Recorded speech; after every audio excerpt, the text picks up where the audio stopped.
আর 2 নম্বর, কুরবানির বিধান কি, ফরজ, ওয়াজিব না সুন্নাত? হ্যাঁ, কে বলবেন? ওয়াজিব। হ্যাঁ, সুন্নাতে মুআক্কাদা। মাশাআল্লাহ। একজন আবু হানিফা আর একজন হচ্ছে শাফি মালিক আহমদের। তো দুটো মত রয়েছে। অধিকাংশ ওলামারা বলছেন যে আন্নাহা সুন্নাতুল মুআক্কাদা, সুন্নাত কিন্তু মুআক্কাদা। নবী সাল্লাল্লাহু আলাইহি 10 বছর থেকে যেন মদিনা প্রতি বছর বাড়ির কুরবানি করেছেন। কামা রাসূলুল্লাহ বিল মাদিনাতি 10 সিনিন ইউযাহি, প্রতি বছর কুরবানি করেছেন। যে সামর্থ্যবান সে কুরবানি করে, সুন্নাতে মুআক্কাদা।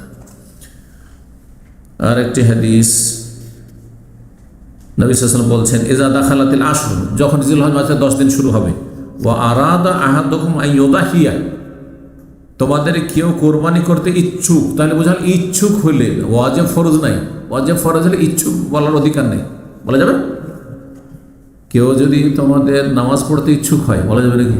নামাজ ফরজ পড়তেই হবে, ঠিক না? তো নবী সাল্লাল্লাহু আলাইহি ওয়াসাল্লাম বলছেন, যখন জিলহজ মাসের 10 দিন শুরু হবে আর কেউ যদি কোরবানি করতে ইচ্ছুক হয়, মনস্থ করে, ফালাইয়ামাস্তামিন শারি ও বাসারি হিসায়ান, তাহলে নিজের পশম, চুল এবং চামড়া এসব থেকে কোনো কিছু স্পর্শ করবে না, কাটবে না। অন্য রেওয়ায়েত হচ্ছে আজফারি, নখ কাটবে না, মানে অপ্রয়োজনীয় যেগুলো শরীর সেগুলো কাটবে না। যেটা প্রয়োজনীয় রাখা জরুরি সেটা কাটা কোনো সময় জায়েজ নয়, হারাম। যেমন দাড়ি। সহিহ মুসলিম 5232 নম্বর হাদিস। এই কিসের দলিল? যে কুরবানির সুন্নাত ওয়াজিব নয়, কারণ নবী সাল্লাল্লাহু আলাইহি ওয়াসাল্লাম বলেছেন ইচ্ছা যদি কারো থাকে।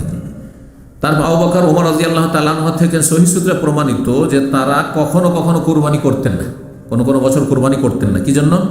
মাখাফাত আন ইয়াতাকাদান নাস আন্নাহু ওয়াজিব, এই আশঙ্কায় যে লোকেরা যেন এটাকে ওয়াজিব না মনে করে, ওয়াজিব ফরজ না মনে করে, সেই জন্য তারা কুরবানি ছেড়ে দিতেন মাঝে মধ্যে, শিক্ষা দেওয়ার জন্য মানুষকে। কারণ একটা কাজ যদি নিয়মিত আদায় করেন তো মানুষ মনে করবে যে এটা ফরজ, এটা ফরজ।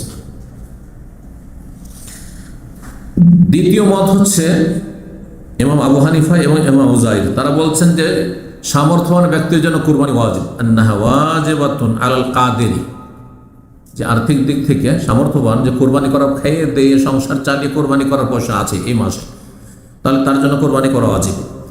এই মতটি সালাফি উলামাদের মধ্যে সৌদি আরবের বিখ্যাত, বরং বিশ্বের যে 3 জন অন্যতম আলেম তার একজন, ইমাম মুহাম্মদ বিন সালেহ উসাইমিন রাহিমাহুল্লাহ, এটিকে প্রাধান্য দিয়েছেন।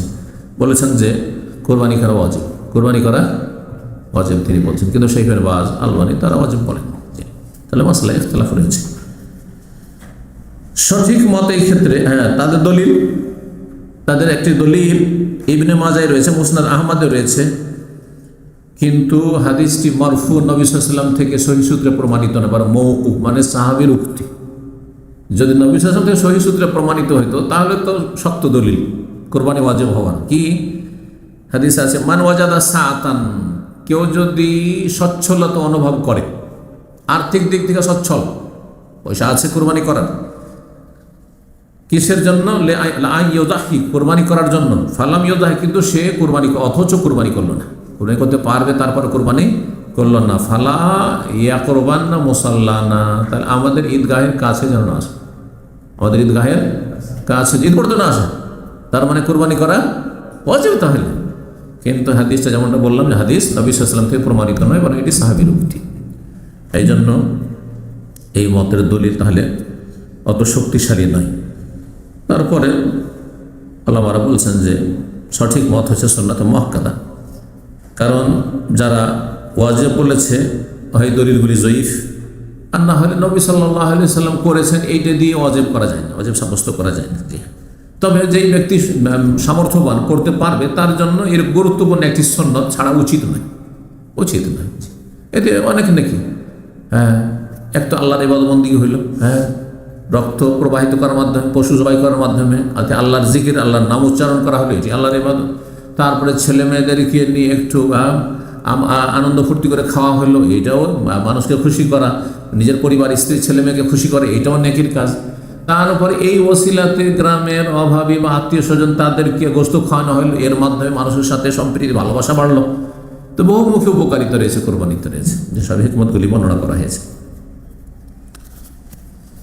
কোরবানি প্রতিটি পরিবারের জন্য শরীয়ত সম্মত, প্রতিটি পরিবারের পক্ষে কমপক্ষে একটি করে কোরবানি হবে। একটি করে কোরবানি সুন্নাতে মুআক্কাদা, আর যারা বলেছেন ওয়াজিব তো ওয়াজিব।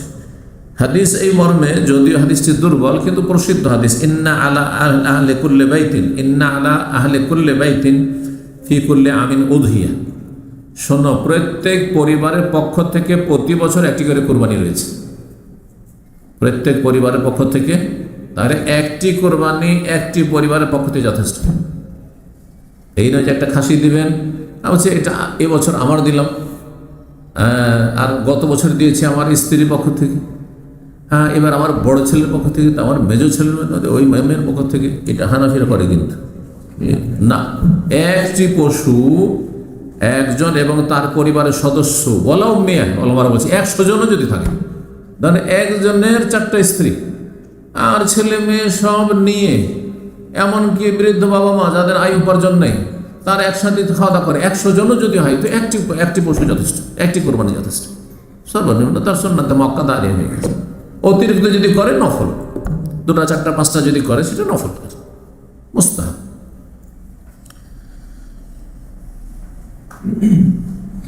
কোরবানি করার সময় কোরবানি যে একজন এবং তার পরিবার পক্ষে যথেষ্টের দলিল সহিহ মুসলিমে 5203 নম্বর হাদিস, একটি হাদিস রয়েছে।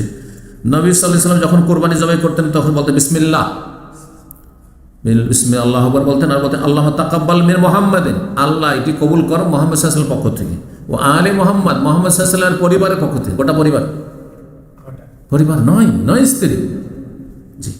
তাদের যদি সন্তান থাকে তো সন্তানের সাথে শামিল, কারণ পরিবারের মধ্যে স্ত্রী এবং সন্তানের শামিল, সন্তান সন্তান। অমিন উম্মতে মুহাম্মদ, এবং মুহাম্মদ সাল্লাল্লাহু উম্মতের পক্ষ থেকে, মুহাম্মদ উম্মতের পক্ষ থেকে, পুরো উম্মতের পক্ষ থেকে। আর উম্মতের মধ্যে জীবিত মৃত সবাই আছে। আর এইভাবে সুন্নাত জীবিতর সাথে মৃতকে শামিল করা, শুধু মরার নামে কোরবানি, এটিও একটা তরিকা, হ্যাঁ, বিনা দলিলের তরিকা, যেটি খুব বহুল প্রচলিত হানাফি সমাজে। এই বছর আমার মরা বাবার নামে করলাম, এই বছর মরা মায়ের নামে করলাম, এই বছর দাদার নামে করলাম, এই বছর দাদির নামে করলাম, এই বছর নানার নামে নারীর নামে, এসব চলতে আছে। কোনো প্রমাণ নেই, একটিও প্রমাণ নেই যে একটা গোটা ভাগ অথবা একটা গোটা খাসি বা উট নবী সাল্লাল্লাহু আলাইহি ওয়াসাল্লাম সাহাবীরা মৃতের নামে করেছেন, কোনো প্রমাণ নেই। তাহলে সুন্নত নাই, জায়েজ কিনা ইখতিলাফ আছে। একদল বলছেন না জায়েজ নাই, শুধু মৃতের নামে একটা ভাগ দেওয়া অথবা একটা খাসি দেওয়া বা একটা গরু দেওয়া জায়েজই নয় ওদের কাছে, কারণ প্রমাণ নেই। আরেক দল বলছে জায়েজ আছে। যারা জায়েজ আছে বলেছেন তারা 2 ভাগে বিভক্ত। একদম জায়েজ আছে কিন্তু সাদকা, আর সাদকা তুমি খেতে পাবে না, তাহলে পুরোটাই দান করো। আর এই ফতোয়া যদি চালু করা হয় তো মরার নামে কোরবানি করা সব বন্ধ হয়ে যাবে। আরে গোস্ত খেতে পাবো না তো কেন কোরবানি করবো, ঠিক না? ঠান্ডা হয়ে যাবে সব, বিনা দলিলে আমল করা ঠান্ডা হয়ে যাবে। আরেক দল বলছেন যে খেতে পারবে, বুঝছেন?